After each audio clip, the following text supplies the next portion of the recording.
Welcome to Savage Minds. I'm your host, Julian Vigo. Today's guest is Christian Parenti, professor of economics at John Jay College, City University of New York. Christian has published 5 books, the most recent of which is Radical Hamilton, Economic Lessons from a Misunderstood Founder, published by Verso in 2020. His recent essays can be found in Compact, The Grey Zone, Unheard, and the UK Telegraph. I welcome Christian Parenti to Savage Minds. I am very excited to have you on, given all of what has transpired, especially since the last time you were on the show. I'd like to begin with a looking back to Trump version 1.0 and this new updated version. I have to confess, as a fellow leftist, I found myself thinking during the political campaign all of last year that we were just going to be much worse off if Kamala Harris was going to win. And I anchored my hopes, not my belief, on the possibility that Trump, all throughout last year, his criticisms of Biden's attacks on Yemen and let there be peace on earth, he had those moments, that might come through. And as we saw the first month in office, he put the kibosh on a lot of the trans madness, yay, so we can focus on historical materialist issues, yay. Some of his rhetoric around peace seemed to be heading in the right direction around Ukraine. But then here we are.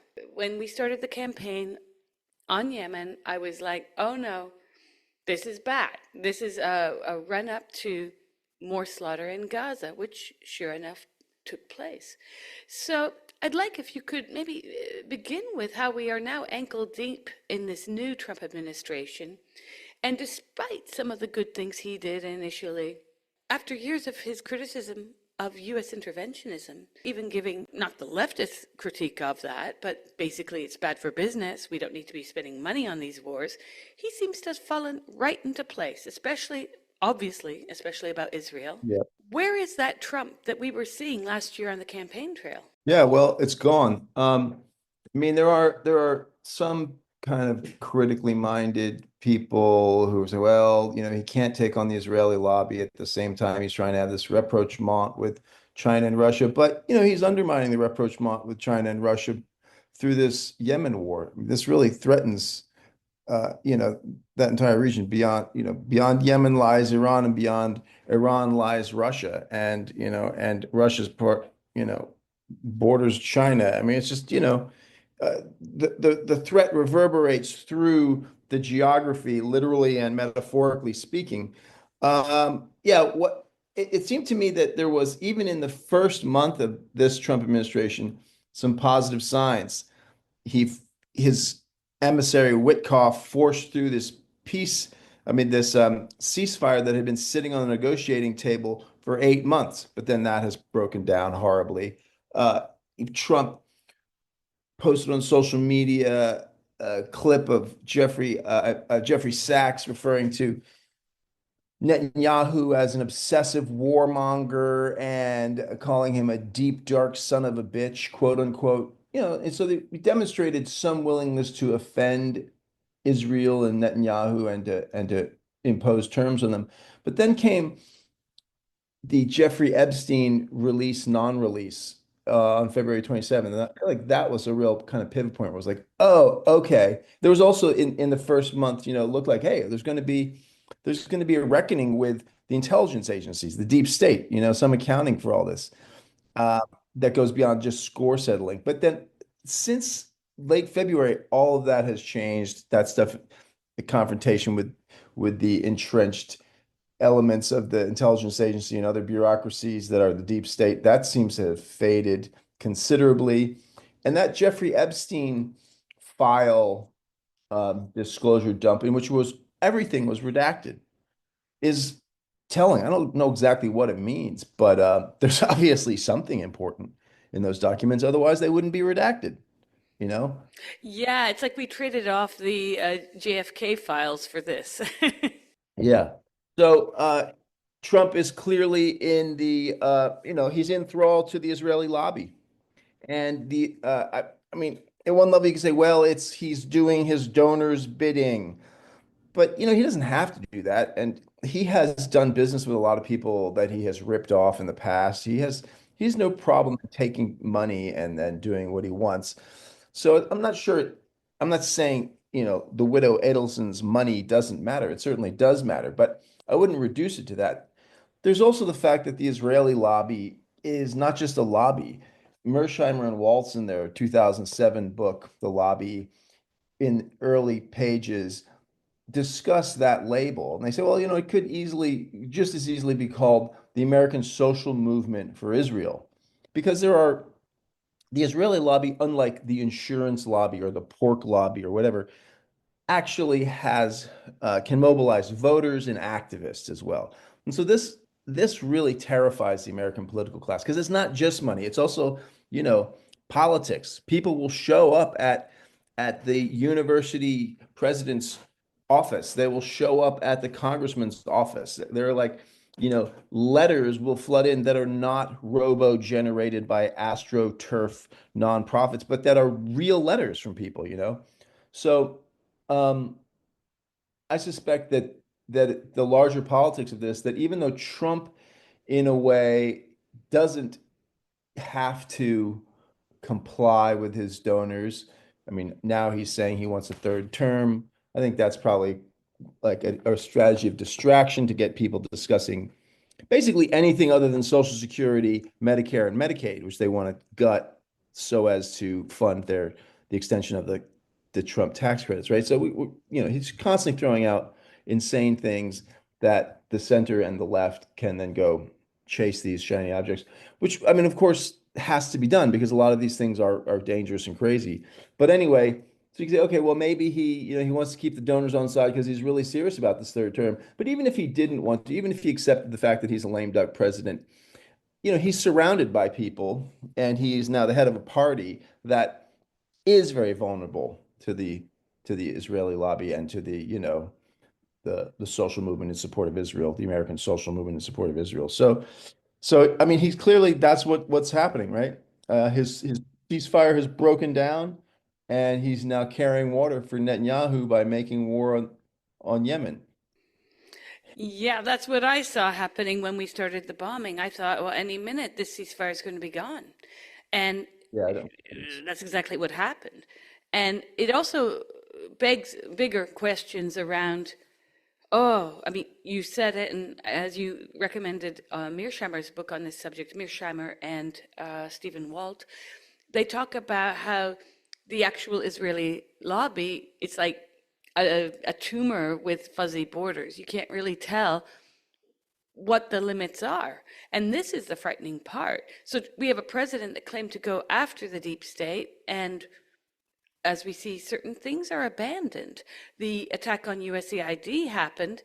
To my dismay, I was shocked by how many leftists were upset by this. You saw people in the street saying USAID saves lives, completely ignorant of the neo-colonial hold this organization has around the planet. been a favorite cutout for the CIA since it's founded in '61. Yeah, and he just had the National Endowment for Democracy, which is, I mean, there's no question about what that is. That's a regime change operation. So yeah, but there's rumors that Doge is being sent to the CIA and that soon there will be mass layoffs at the CIA. We'll see.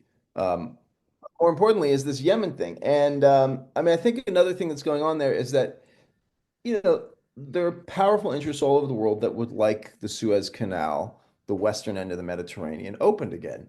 And while ships do pass through, the risks have gone up considerably. And just to be clear, Ansar Allah, aka the Houthis, they have launched this war against shipping in solidarity with the Palestinians who've been getting bombarded by Netanyahu's government in Israel. And they announced that they were going to restart attacks on Israeli and Israeli connected shipping. But they actually hadn't done that. They hadn't attacked any ships when the US started this campaign. So, um, maybe he can reopen shipping lanes. Maybe the bombardment will be vicious enough that it can set the Houthis back. I don't know. Everyone, all the kind of critically minded leftists and anti-war libertarians who comment on this stuff describe it as impossible that he could do that. And there's this whole critique coming out of kind of like the national conservative scene and also elements of the left, or people who still sort of identify as Marxists despite having been excommunicated by the left, like thinking like Malcolm Chayuna, about the weaknesses in the U.S. military caused by deindustrialization. That you can't deindustrialize your economy and still have a functioning vast military, that there is going to be degradation in just the repair capacity and just the general capacity. And so I think some of that will be put to the test. It's like, well, how deep is the US military capacity? Part of the critiques, the anti-war critique of this war is that, well, the US is going to run out of ammunition before it can, before the Houthis do. And I don't know. We'll see, you know. Yeah, but we've been here before. I mean, when you're a kid, you hear your parents say, history repeats itself. And as you get older, you realize they're right. There's something that we've seen in all of this before. And I wonder, from the US support of Israel, blind support of Israel, to Yeah. the fact that now we have, for the first time, and I think our lifetimes, we've had this resounding support of Palestinians in almost every country in the world. The UN Uh-huh. votes, same crap happens as before.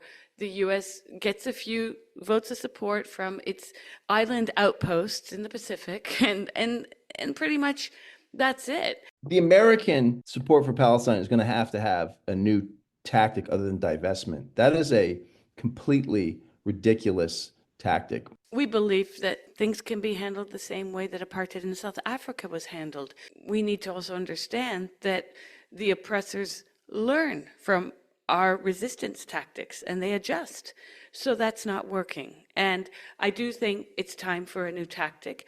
I was hopeful about the Houthis, to be honest. Yeah, they did a few aggressive acts, but overall, one could look at that from a satellite dish and see it as a largely Pacific blockade of boats. And I was hoping that would work and that there would be more international support. Of course, that wasn't going to happen, where EU nations were not getting the goods they wanted. And that was again rewinded and recast as some kind of aggression. I don't know what it's going to take to change things on the ground for Palestinians, but we really are at the 11th hour now. The bloody attacks are it's an embarrassment to the institution of the United Nations that were this any other paradigm, there would be boots on the ground. What's going on? Because it's not just the US, it's the bloody West that's the problem. Yeah, well, I mean, I think the U.S. is at the heart of it. I mean, the U.S. giving a blank check to Israel is what matters, and there can be condemnations in the UN, but it doesn't really amount to that much unless the U.S. Cuts off aid to Israel. And I mean, I don't know enough about what the state of the Israeli lobby is in European countries, but obviously, led by Germany, their guilt for having committed the Holocaust. Europe is not prepared to stand up to Israel, even though there's a sizable, body of people who are opposing all of this. I mean, it seems to me what's going on is also that we have Netanyahu here, right? I mean, Israel is pretty divided. Prior to October 7th, Netanyahu faced this huge protest movement that was beginning to involve pledges to not serve in the occupied territory by members of the IDF and even some members of the officer class. After October 7th, that all goes away. And Netanyahu's facing these corruption charges, like at least three or four major cases that have the progress of which have slowed to a crawl while he's in power. So he has to stay in power. To stay in power, he has to keep the far right parties in his coalition in government. To do that, has to continue with this war. The wars also, as we have seen, have had a miraculous effect on calming his opposition. as war always does. War is the health of the state. More specifically, war is the health of the sitting government up to a point. And clearly, Netanyahu probably also thinks, and along the way, he's going to be the guy who goes down in history as having ethnically cleansed at least part of the occupied territory. And hopefully, if he can manage the United States sufficiently, he can get the U.S. to participate in an air war against Iran. There's not going to be any invasion of Iran. I think the U.S., even the craziest people in the U.S., understand that that's beyond our capacity. Any, boots on the ground, but some sort of, you know, uh, crippling air war against its industrial capacity, period, right? So that's what Netanyahu wants. Trump is going along with this because regardless of his personal position, let's just say let's say he considers himself immune to this and isn't responding just to the kind of threats of the Israeli lobby. Well, he's surrounded by and now in charge of a party that doesn't have that freedom. They are definitely, dependent on the approval of that social movement. And I imagine that Trump sees this attack on Yemen and a possible war with Iran as leverage against Russia and China. And also, he might also be, everything seems to suggest that this guy is kind of ADHD. In some ways, he has very strong beliefs about a kind of fuzzy but consistent notion of a nationalist economic development. But he also is, a scatter-minded person by all accounts. So he appears to be simultaneously preparing for a larger war against Iran. Rumors are that there's lots of hawkish talk about war with China, and at the same time, and in contradiction to all of that, he's pursuing peace in Ukraine. That's not going as well as he would like. He's trying to do this peace through strength thing. So he hasn't actually pulled the rug out from under Ukraine. The Europeans have thrown all their weight in behind Ukraine. And so that actually has bought Ukraine some time. Apparently, they probably have enough supplies to continue fighting at this level until June. So he's kicking the can kicking the can, and hoping that this will all somehow gel, that in his Trumpian fashion of at first insulting and attacking, he can then do a switcheroo and make friends with everyone at the end. And if that doesn't work, then there's war. I mean, Well, it worked in Mean Girls. I don't know if you read the Wall Street Journal's latest that they talk about the revised draft of the document sent to Kiev from Washington, which basically states that Zelensky needs to sign an agreement giving the American companies control over key economic projects in Ukraine. And in particular, the U.S. seeks the right to be the first to participate in Ukraine's infrastructure projects and mining programs, including what was just signed, the rare earth metals deal. Now, I was a bit doubtful of the end of that war happening. At the same time, what does the U.S. get from Israel? At least we're getting rare earth minerals and so forth from Ukraine, allegedly. But what does the U.S. really get from Israel? well, it's the United States gets nothing from it, but the American political class, the incumbents, get reelection if they don't cross the lobby, and they get uh, support if they carry water for the lobby. So that's what it's about. It's the elected officialdom that gets something from Israel through this lobby, but the country gets nothing from it.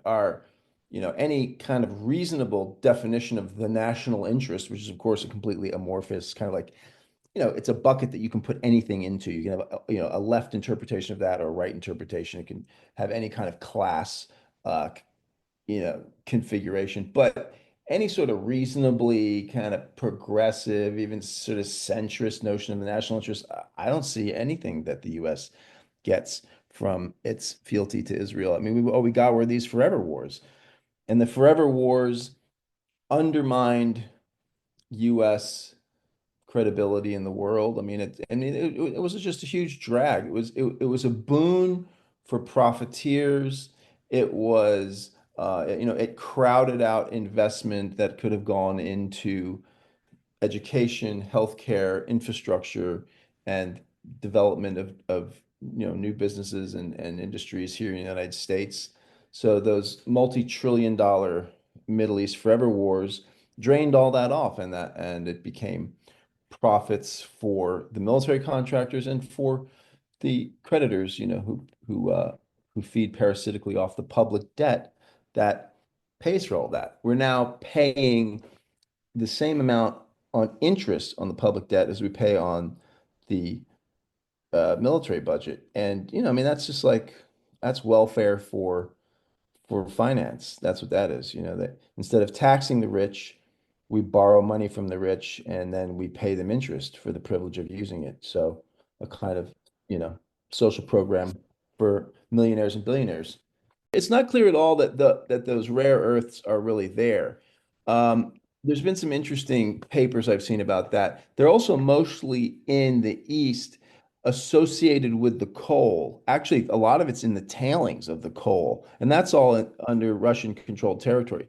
Another reason that, the war in Yemen hasn't paused yet is it's not all the US is doing.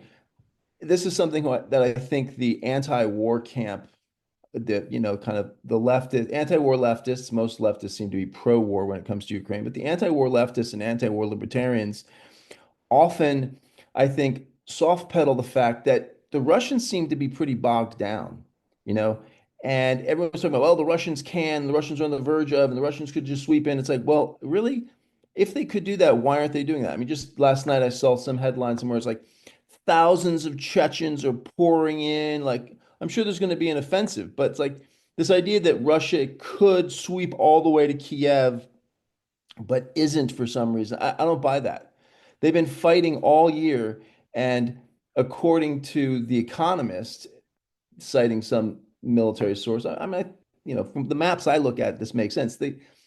After a year of fighting, they had 18%, they had just under 18% of Ukraine's land mass under their control, the Russians did at a year ago. And then after a year of fighting, they've got just over 18%. So they've increased their control of territory by 1%. So I don't know. There's not a lot of good reporting on that. I mean, partly because the reporting in the West is just this utter total demonology, this insane demonology of Russia. And there are very few journalists who embed with Russian forces. Um, an old friend of mine, actually, a Canadian, made an interesting documentary about uh, the Russian forces. I should find the name of that. I'll send it to you. You can. Um, it was what was interesting about this article, this documentary, was actually the filmmakers were not pro-Russian at all, but it ended up presenting a sort of sympathetic picture of them.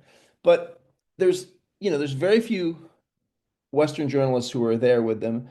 Those that are, there's one good guy, I think his last name Lawrence, but he's tends to be something of a kind of a cheerleader, which I mean, I get it. It's like he's just trying to like push back against the enormous amounts of lies about the Russians and present them as human beings with a legitimate fight and liberating civilians, Russian speaking civilians.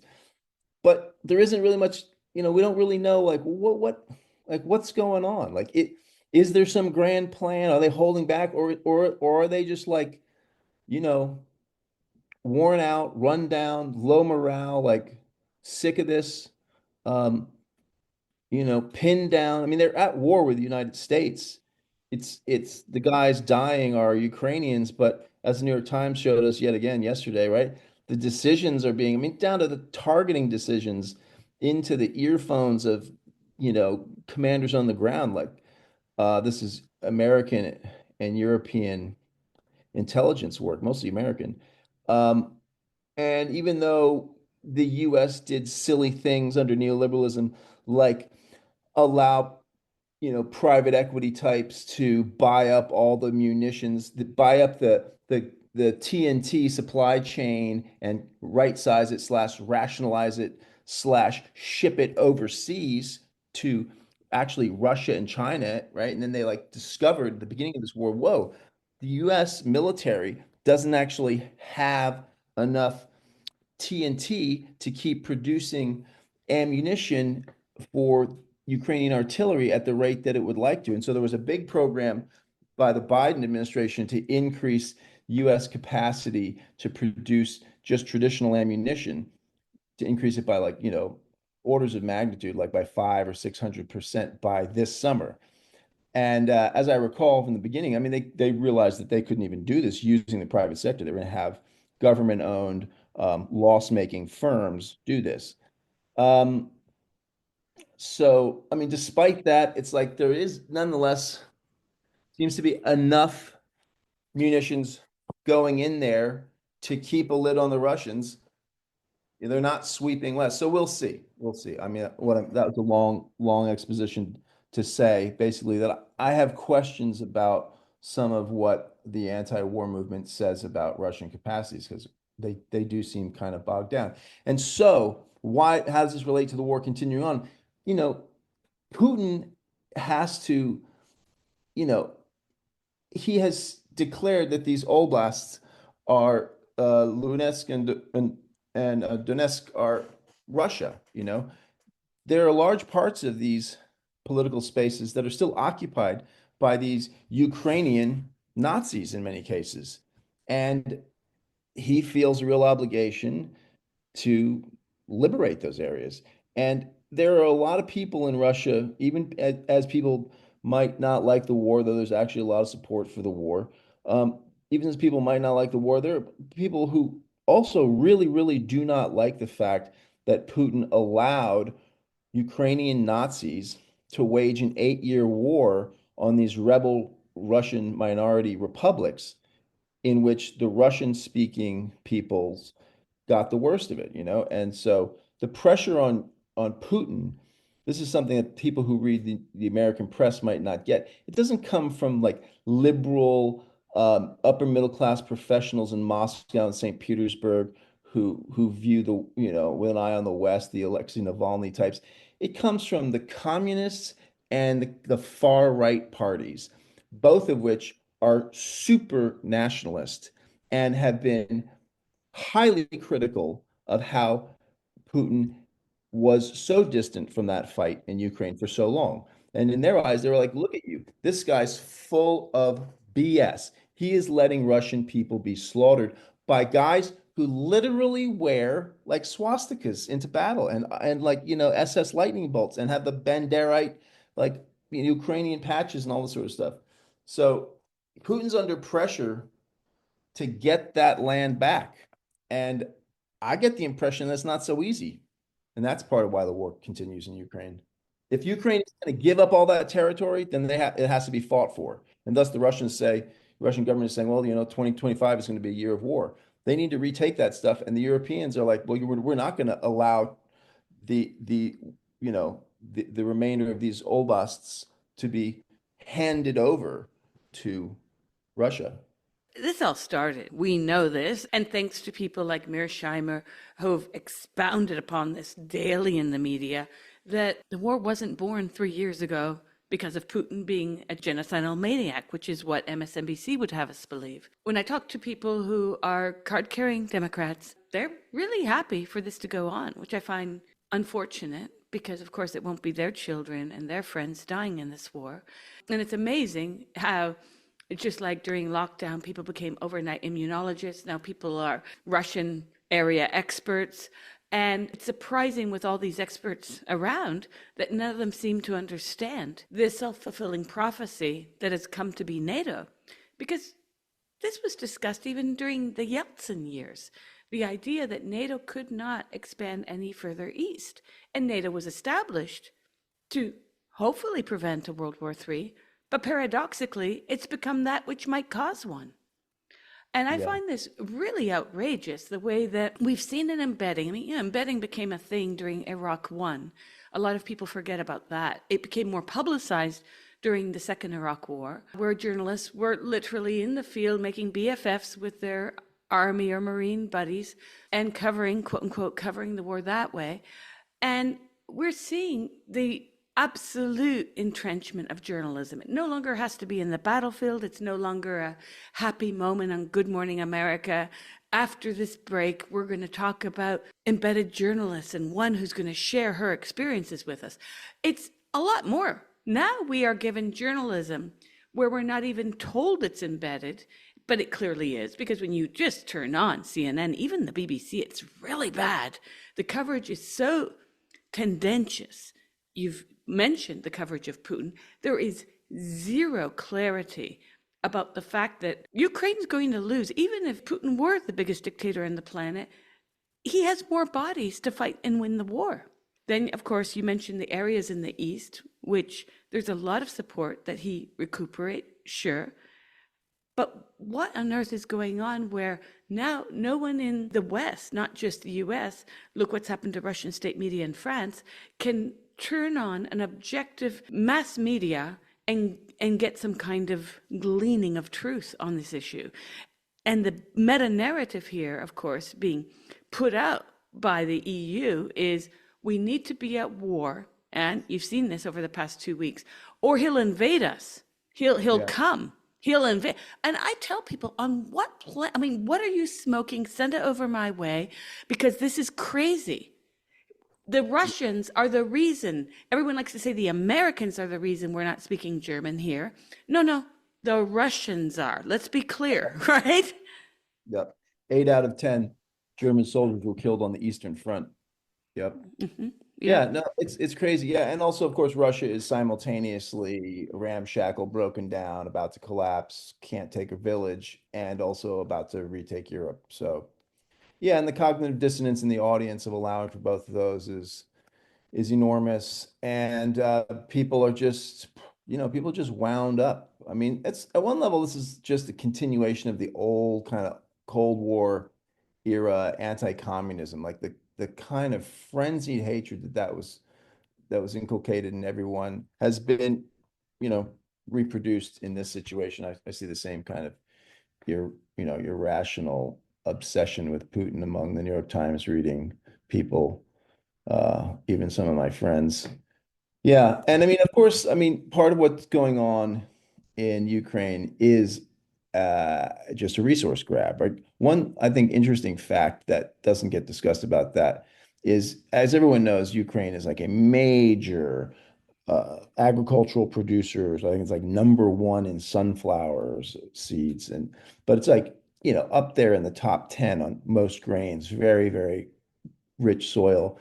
And the like shock therapy and the collapse of the Soviet Union didn't go quite as well as many Western economists had hoped in Ukraine.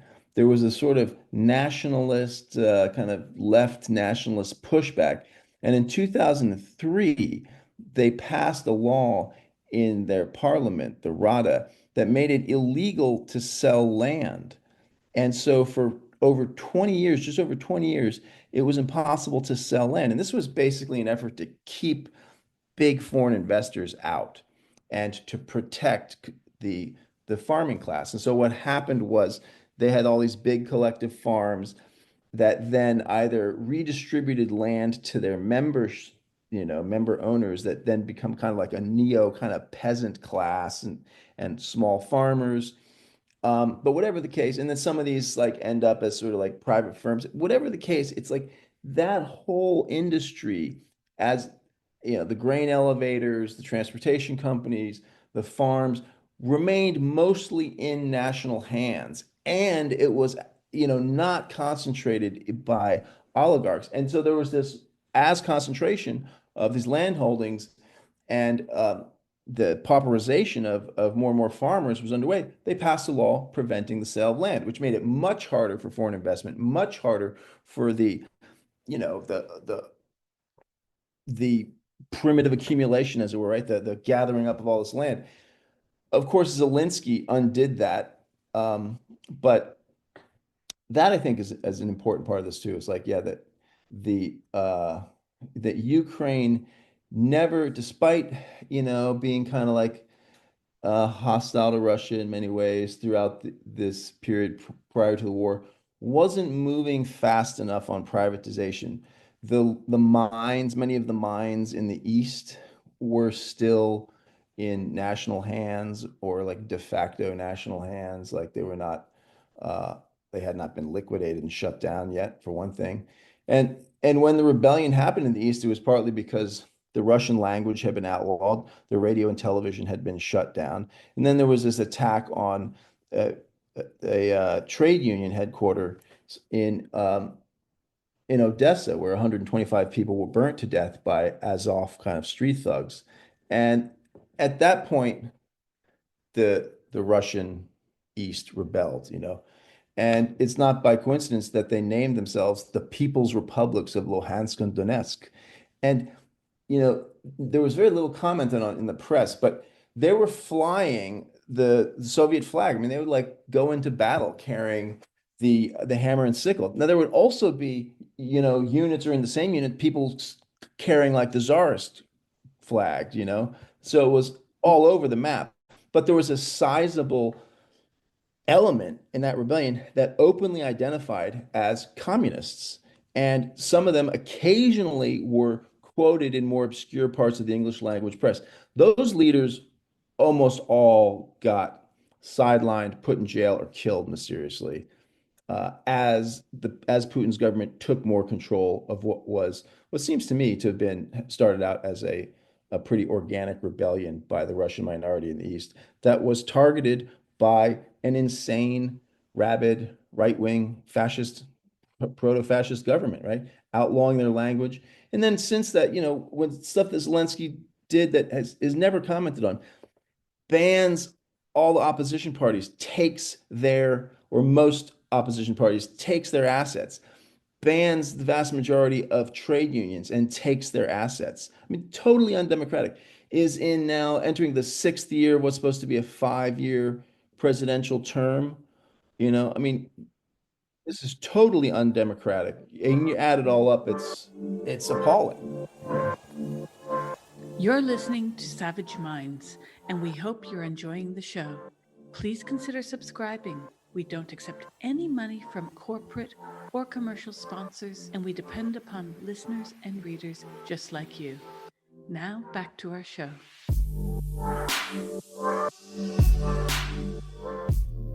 It's surprising to me that given all the information, you have people, again, like Mearsheimer and Sachs, who are constantly banging out facts on this case. Americans are quite naive about the fact that we are behind what happened in 2014. People don't want to accept that, not least of all the Democrats. Yeah, well, I mean, they don't know it. They don't know it. And people have been conditioned to reject information that they don't like. COVID helped a lot with this. People got really much more habituated to this, just total rejection of verboten wrongthink. So yeah, if you know, you have to look really hard to find anything like a critical reading of the situation. And you're right, Mersheimer and Sachs and others are, you know, just fantastic on this stuff. But you know, they're not on Fox News all the time. They're not on CNN and MSNBC certainly, and they're not constantly running. You know, they don't have you know, editorial positions in the New York Times running weekly columns. So they're on obscure podcasts, which for people like you and I are like big. You know, it's like, you know, Judge Napolitano. I'm like, oh, but it's like in the larger scheme of stuff, that is really pretty Yep. marginal. And the vast majority of people get their opinion from the same old cockpits of opinion, of, you know, status quo opinion. And one of the terrible things about social media is that it actually has sort of laundered old mainstream opinion making into something that appears to be grassroots. Because now, like, you get it from your friends. It's like, oh, I saw it posted. All my friends are thinking, oh, like these, you know, it's bubbling up from below. It's the consensus of the people. But you look a little closer, it's like, you know, people are just sharing not even the full editorials, but just sharing little clips of them, little headlines, little, you know, conclusions from the same editorial boards at the New York Times and the Washington Post that were always, you know, taking their lead from the State Department and the Department of Defense and, you know, feeding intellectual slop to the people. But now it looks like, because of course, then in your feed, there is, the occasional Savage Mind link, Right. or something like, and so you're like, oh, well, no, it's not just the New York Times. Look, there's weird stuff in here. It's like, yeah, but most of it is basically just the same old stuff, except that now we don't even have, a lot of people are so confused. They can't just be like, yeah, it's that, like, this is this is what it appears to be. It's these clowns in DC broadcasting this stuff at me. They get lulled into thinking that it's a these are the organic conclusions of a genuine investigation and discussion by the people down at the bottom of the social hierarchy, but it's not by and large. No, not at all. I do this thing sometimes on Facebook if I have a few minutes where I'll screen cap the front page of the BBC or CNN. I call the series This Ain't Fucking News because invariably you'll see a story about a billionaire's yacht that's gone green because they're using this fuel instead of that fuel. No mention of the billionaire, of course. And you Mhm. see, the same tidbits about does Kate have cancer? Where was William? And it's not news, but it's amusing the masses to death. It's all about distraction. Um, but I have to say, Christian, I did have hopes that Trump might I mean, yes, okay, he's working on Ukraine. Let's see what happens there.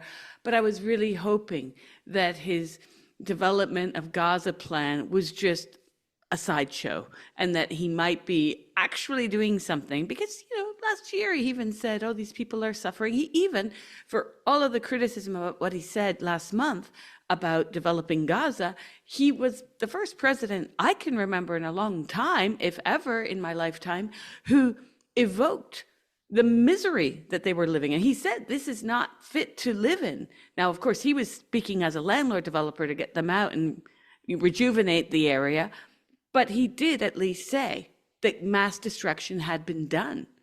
And this is something, of course, that seeped out. But there still seems to be this complete disconnect. On the one hand, the media covered very briefly the Nazi in Parliament in Canada that everyone applauded. And now we get Schindler's List version 5099 and how protesting for Palestinian human rights, the ability to breathe or have water, is akin to being a Nazi. And then what's going on with Columbia and other universities in the States, not just, I'm about to interview someone in Germany who's been having similar issues. Germany's cracking down on protests. And as you mentioned, there's a huge historical guilt over the Holocaust. Okay, but the resounding answer to genocide should not be more genocide. Yeah, absolutely. Yeah. Now, the domestic repression of free speech is another thing we should note about Trump, as you just rightly brought up. I mean, that is completely outrageous. And he campaigned on, among other things, on pointing out that the Biden administration was censoring free speech, particularly around dissident opinions on COVID and then around, matters related to Hunter Biden and stuff like that. So one thought, okay, well, maybe he'll be a little better, or maybe it'll just, won't be worse than the Democrats. But I mean, this is worse. This is really like going to town. Now, of course, like let's not forget that, of course, Biden's Department of Homeland Security met with like the police before their big raid on the library or whatever it was, the occupied building at Columbia.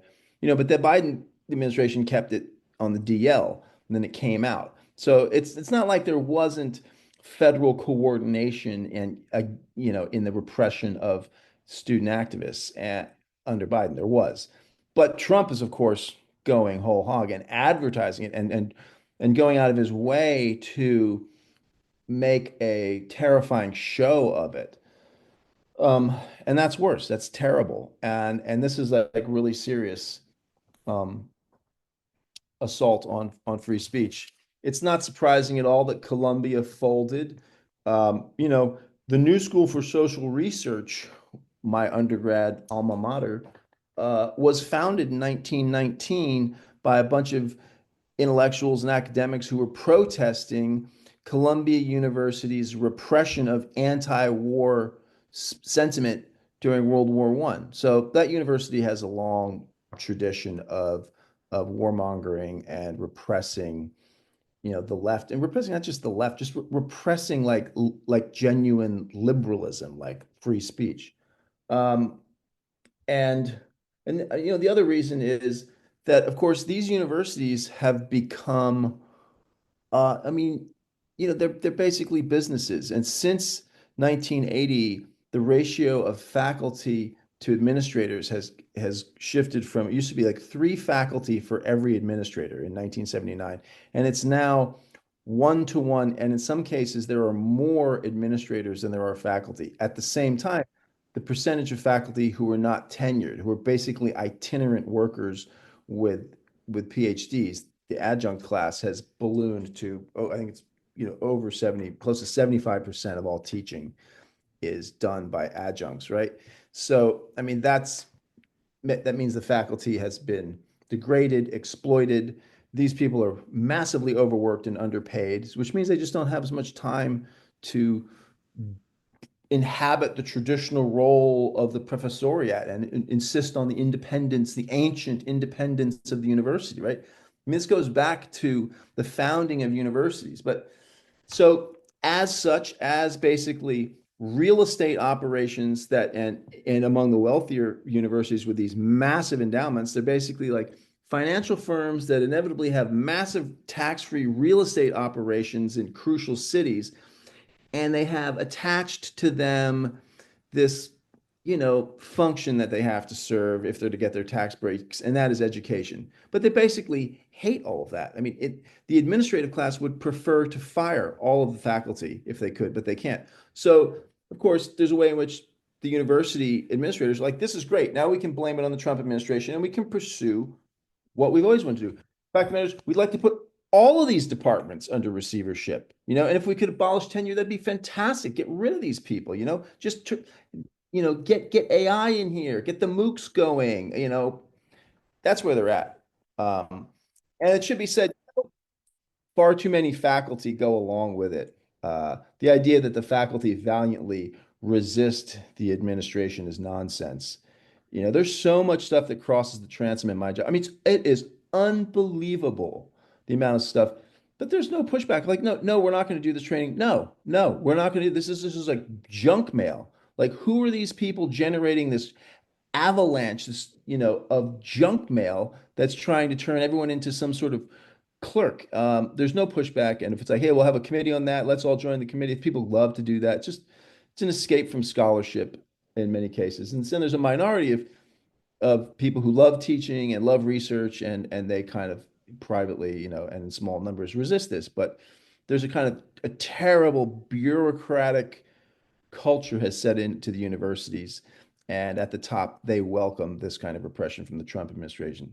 It's a paradox, though, because this links together so many of the issues we've been talking about, from the free speech issue that Trump was basically red carpeted into office on, aside from, I'd also say, the gender issue got him into the White House. And the very same people, you see this, Ben Shapiro has lost face. He was constantly critical of people and their gender affirming care, cancel culture, all that nonsense.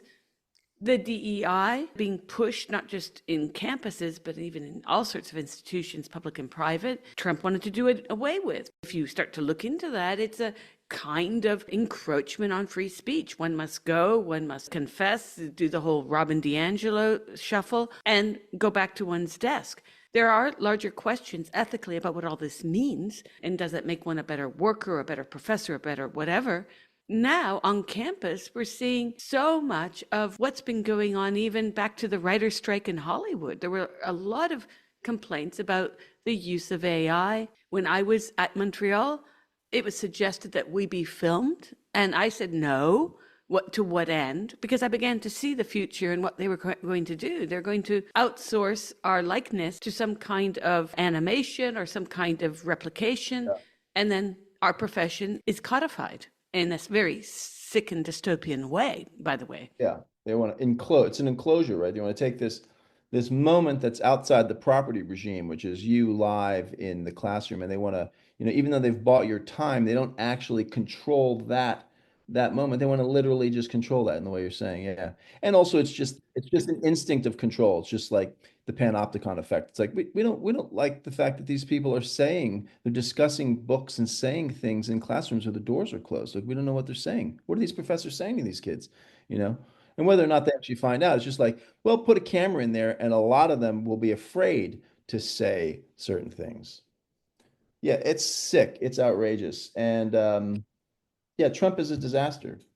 I mean, the good thing is that, I think that having Robert Kennedy in there is good. I think that Jay Bhattacharya as head of NIH is good. He has the job of the guy who was trying to censor him. This is Jay Bhattacharya, by the way, who said, yeah, if you're really old and vulnerable, then yeah, probably get the vaccine. I mean, this guy's not like super radical. He just had a dissenting opinion on the lockdowns. He was saying, and his dissenting opinion was traditional public health. It was like, well, you have to look at the all-cause mortality. It was sort of two critiques. It was one that lockdowns don't work, that the disease keeps spreading. And two, you can't just look at the presumed effect on the targeted disease. You have to look at what the overall effect will be from this measure. If you have measures that do have a positive impact on disease A, however, allow diseases B, C, and D to escalate and run rampant, and you have an overall higher rate of mortality, all cause mortality, then it's a net loss, right? That was standard public health discourse, and that's the kind of stuff he was saying. And they censored him and treated him like he was insane and a criminal. So it's great that he is now in charge of the institution that tried to destroy him. Yeah. And I was actually, again, somewhat hopeful that after all of the lawfare aimed at Trump these past 2 years, him entering office, that we might see a bit of that hippy dippy stuff. I want to be the peacetime president, he said. And Yeah. I saw moves towards that in his rhetoric, but we all know that words and action don't necessarily match up. Yeah. What do you think is going to happen now? Because it seems like he started to make the right choices, not all, but many of his cabinet selections Mhm. were good. Just like you just mentioned, Jay Bhattacharya, who, wow. Yeah. And Tulsi there's a few Gabbard. others. I mean, Tulsi even Tulsi Gabbard. Gabbard, I thought, well, again, we're going to talk now about Signalgate because some of the people involved in that were also very, I don't think, JD Vance, I don't think this is a good idea. Mhm. And so there are signs that some of the people in this administration have much more to do with the radical, if we could call it, core of the 1970s Democrat Party than anything we've seen the Republican Party in decades. Yeah. What's going on with that? What happened? I mean, when I read the news that Jeffrey Goldberg said anything, I just see Jeffrey Goldberg's name and I see red. I see a liar. I was like, oh, if he Yeah. said it, it must be a lie, what is your take on that? Well, I mean, I don't know. Yeah, I've read these rumors that it was British intelligence that exposed this, got Jeffrey Goldberg on there somehow through a hack or whatever, or that it's a guy, first name I forget, but last name I think Wong, who's an assistant to Mike Waltz, put him on there, and that this guy Wong is a known Obama partisan, and so it's sabotage. I mean, that all seems very reasonable, possible that it wasn't some innocent mistake, that it was sabotage. So let's assume it was. And but so what? That's to be expected. And it's part of why you're not supposed to use Signal. You fucking idiot. Exactly. But what was revealed in that conversation was kind of wild. Like, I mean, it looked like the policy was kind of uncooked. When you like day two or whatever, when the Atlantic published most of the chat itself, I was struck by the fact that they seemed to be still genuinely debating the policy. And I was like, wow, like, have they not red teamed this? Was there not like so this chat isn't the product of like this isn't just a little like this will keep you up to date on the decisions we made after those like 5 days of like hard work to figure out what our policy is. I got the impression that that hadn't happened and that this was kind of happening on the fly. That Trump was like, shipping lanes are closed, hey, we got to show the world that America is still strong. This will help me in all regards when, vis-a-vis China and Russia, vis-a-vis Israel, we'll do Netanyahu a favor, but plus we'll show that we are, as they said in that signal chat, like we're the indispensable power, the only power on our side of the ledger, as someone put it, that can do this. So he said his directive was open the shipping lanes. So, I mean, I think that I'm taking them at their word. I think that's what they think we've got to be able to do this. So now the question is, will they be able to do it? It'll be very interesting. And I honestly, you know, I only know secondary sources on like what the Houthis' capacities are versus our capacities. So, uh, Well, it raises bigger questions, though, for the possibility of resisting US hegemony. Because on the one hand, we're told bad Al Qaeda, 9/11 bad, but whatever. Because there are greater arguments about even who was behind that attack. Uh, but the Houthis, by and large, were peacefully resisting, blockading ships, which, unless medical supplies and food, yeah, I mean, I wouldn't overstate it. I don't know if it wasn't peaceful. But it's like, I mean, I'd say rather that they had some justification, They were saying, look, stop bombarding Palestinian civilians. And if you don't, we're going to lob missiles and drones at you, Israel. And they did. And most of those missiles and drones were shot down. But it's like, I mean, I'm opposed to war, but I get it, why a neighboring state witnessing this mass murder is going to say, hey, you know what? We're going to attack you if you don't stop, right? Okay, that you can make the case that that's a legitimate form of warfare.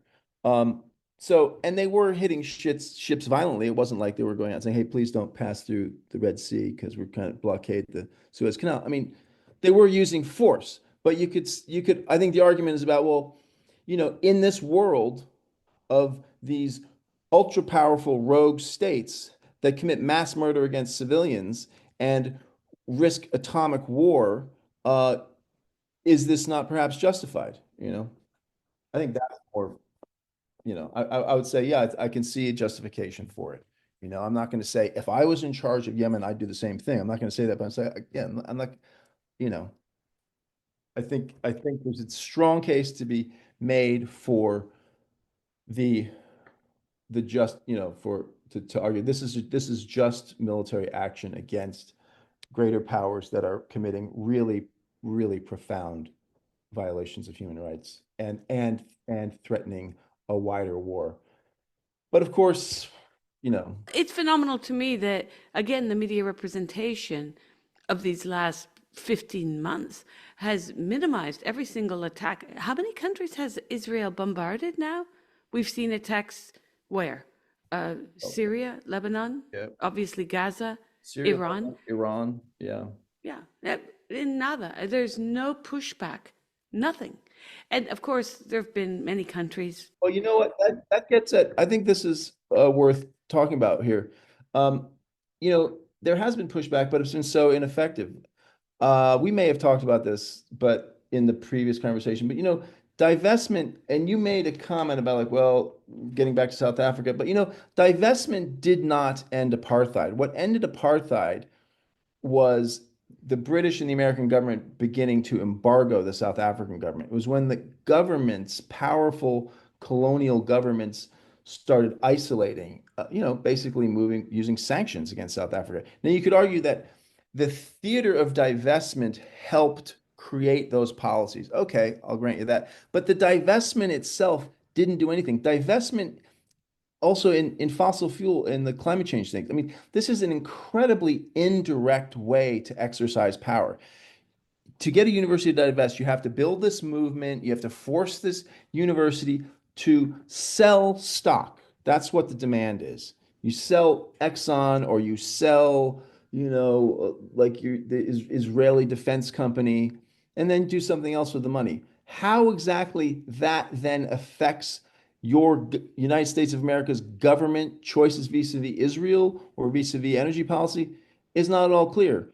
Bill McKibben and Naomi Klein, when they were championing at the direction of foundations like Wallace Global, the tactic of divestment of fossil fuels, explained its mechanisms of power as being a withdrawal of the social license, whatever the hell that is, right? A much more direct, the social license to operate. And in this case, presumably it would be like divestment by Colombia of Israeli military assets, equities, would have withdrawn legitimacy from Israel in the eyes of world public opinion. Okay, but it's pretty indirect. Why not focus all of that energy on the political class?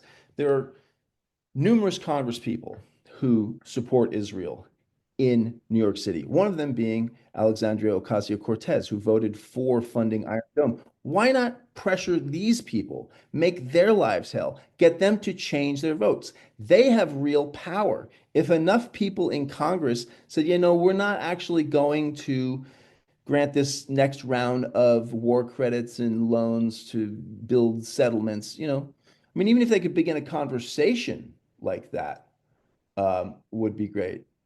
Another thing that comes out, as you said, I mean, JD Vance is saying, I'm not sure that if the president's aware of how much this conflicts with other parts of his agenda. And then you have Stephen Miller saying, well, what I heard was it's a green light. I mean, the whole thing seemed really chaotic. The fact that because at first Vance is like, hey guys, like I'm not sure about this, and then there are other people who are saying, oh, like we can slow down.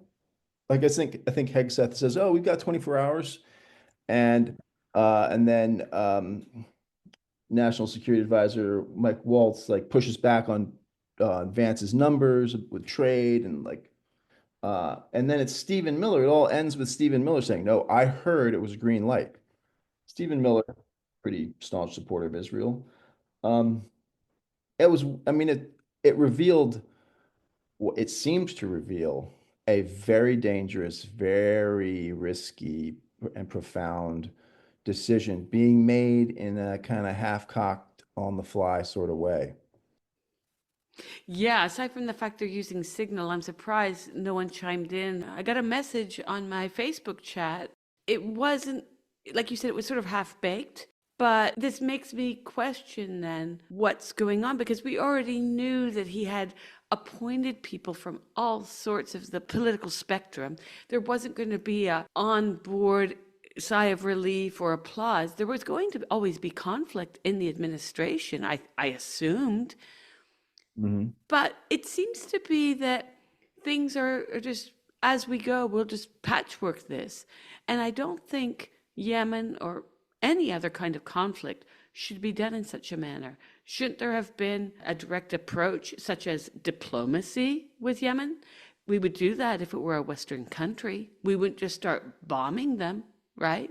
Yeah, and that's, I mean, I just had a piece on Unheard, a short piece where, and I quoted Trump from early in 2024 when Biden began this same policy. Because what happens is the Houthis begin their war of solidarity on behalf of the Palestinians, and then Biden begins his war of bombing Yemen again, and then lets it taper off in the summer of 24, end of the summer, like because there's an election coming and people don't, it's not going well, and war's hard to sell.